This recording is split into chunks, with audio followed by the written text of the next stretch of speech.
All right, guys. So the ladies are on their way to dinner. And in this extended episode, the dinner scene took up a majority of the episode. I think it was like 35 minutes long, something like that. So they sit down, it's beautiful. And even though I guess, like the producers, the show, these dinners, of course, are comped, but since this is Lisa's event, Lisa, we're gonna get into it, but these flowers that we see on the table, apparently this is Lisa's decor just to make her hosting her dinner to look even more presentable. And if you don't have a snack in your hand, if you don't have a drink in your hand, definitely do so because this dinner was so long, so much happened. It was wild. Now, Mary, of course, is upset from earlier in the day when Brittany cried and ran off, and then Angie chased after her. And to Mary, it's like, what the heck? You're my friend. Why are you chasing after Brittany? I'm so glad we have this version of Mary this season, and they get into it.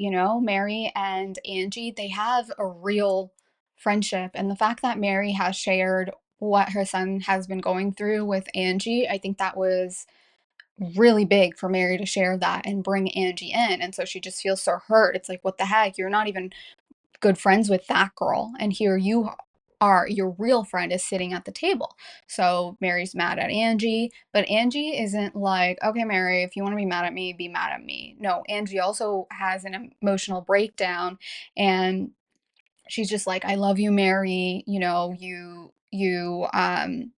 What did she say? She's basically like, you got into my life, you've made a big impact in my life. Like, this is a real friendship. She also cries.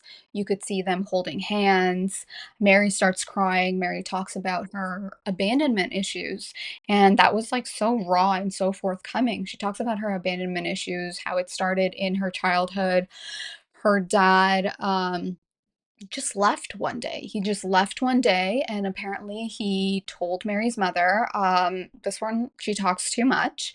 And Mary's dad walked out on her or them at the age of 6. That was the last time she saw him, I guess. And he hasn't been in her life since then. And it sounds like with the whole her marrying her step-grandfather, even though maybe her mother thought the step-grandfather was gonna marry her, I don't know, the whole thing is whack. Mary's mom basically cut her off, and that's a whole situation of its own, and that's just so sad that Mary has these parents, but she's kind of been cut off from them, and the parents are not acting like parents, the parents are acting like children. And so Mary, I can see why she has these abandonment issues and childhood trauma. Any traumas you have in your childhood, they definitely can follow you around in your adult relationships. And we see that for Mary. She felt like Angie had abandoned her, and that's why it hurt so deep. But Mary and Angie, Mary's like, I found sisterhood with Angie. I thought that was just so beautiful. And it goes to show you, these shows, it's not always about people fighting and being nasty. We can see real friendships forming, and that's beautiful. Now, right when the women had sat down, there was a little scene between, who was it? Angie and Meredith, and they were basically like, "Oh yeah, we're on a positive trajectory. It is going to take them time to build and grow. But cheers to their friendship." But I believe it was in Angie's confessional. She's basically like, "Look, I still think Meredith started the Sean rumors last year." But I think Angie's like, you know what? This is the best I'm going to get from Meredith. Let's just have a clean slate and move on. And Angie was like, oh, me and Meredith were making eye contact at dinner.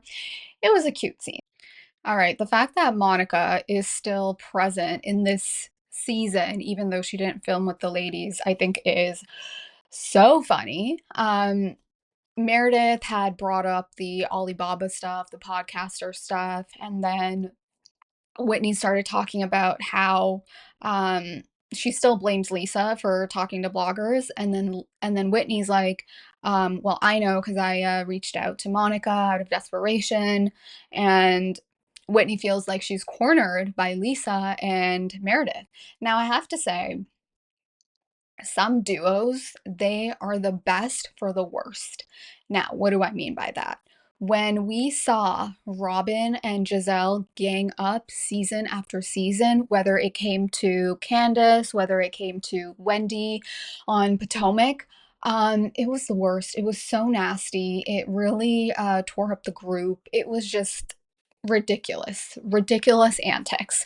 Now, in the case of Meredith and Lisa, when they gang up, they definitely like to cause a division. Like even that scene with Mary with the horses on the beach, instead of Lisa defending Angie, they were like, yeah, like it does make a difference that you like told her that you don't like it, blah, blah.